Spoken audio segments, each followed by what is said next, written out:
Algebra 1 Unit 7 Lesson 8 Modeling with Linear, Quadratic, and Exponential Functions. In this lesson we want to choose the appropriate type of model based on differences in the scatter plot, find the least squares regression model if we know it, and then use the r-squared value and residuals to assess the fit of the model. Besides linear models, which we did in the last lesson, we will also look at quadratic and exponential models. So how do we know what kind of model to use? Well, first of all, we're going to make a scatter plot to give us an idea. If we see a straight line, or they're in a curve, that like a parabola, that would be a quadratic, or if they're going increasingly upward, that would be like an exponential. So in this particular scatter diagram, that's what we see. We would think this is a linear model, a quadratic model, and an exponential model that is going to fit. We also know from differences that if the x's are equally spaced, it will be a linear model if there are constant first differences, exponential if there's a constant ratio, and a quadratic if there's a constant second differences.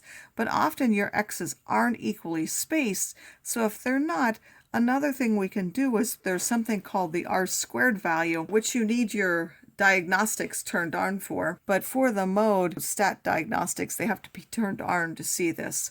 What we're going to do is we're going to now calculate. Once we say calc for the stat mode, we're going to choose linreg, there's quadreg, and then on the next page there's exponential reg. It's one more down past this.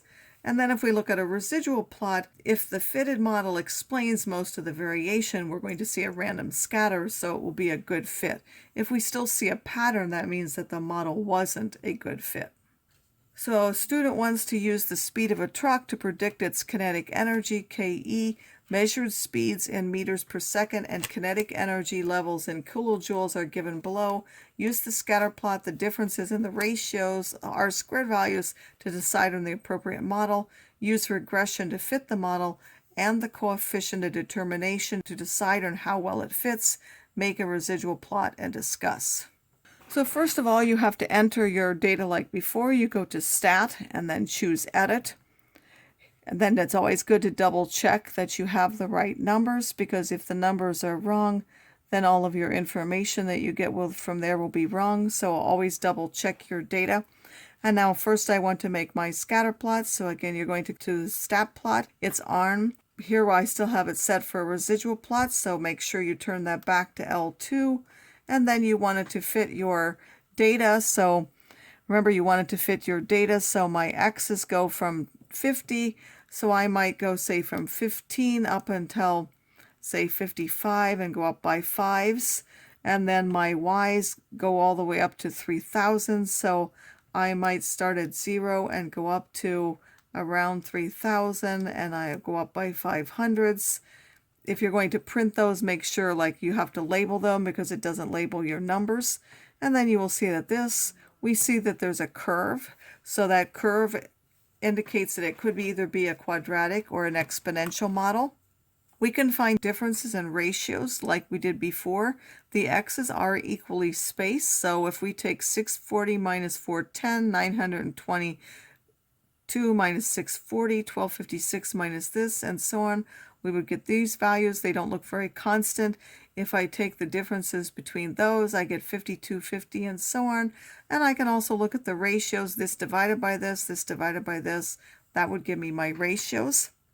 These second differences are hardly different at all, whereas these are a little bit more different. How do you know? If you find ratios of the biggest over the smallest, 52 divided by 50 is only 1.04, but if I take the biggest and the smallest here, 1.56 divided by the smallest of 1.23 is more than that.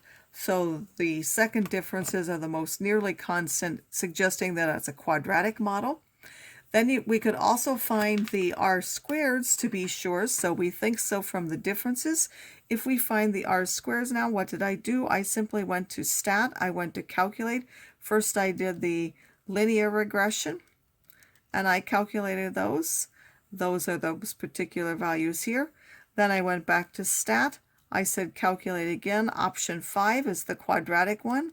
I again went to Calculate, and I found those particular values there. And then I went to Calc again, so you have to do it 3 times. It's an option here. It's the exponential, which is option 0. So if you remember that, you can just put 0. And you push that again, go to calculate, and that will give us our third one, which is this particular model here.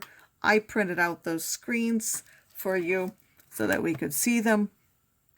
And we look, the linear has an r-squared of 0.949.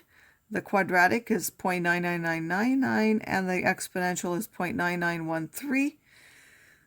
We see that the quadratic has the largest r squared, so based on the r squared, again, we want the one closest to 1 for the r squared. It shows how well a model fits.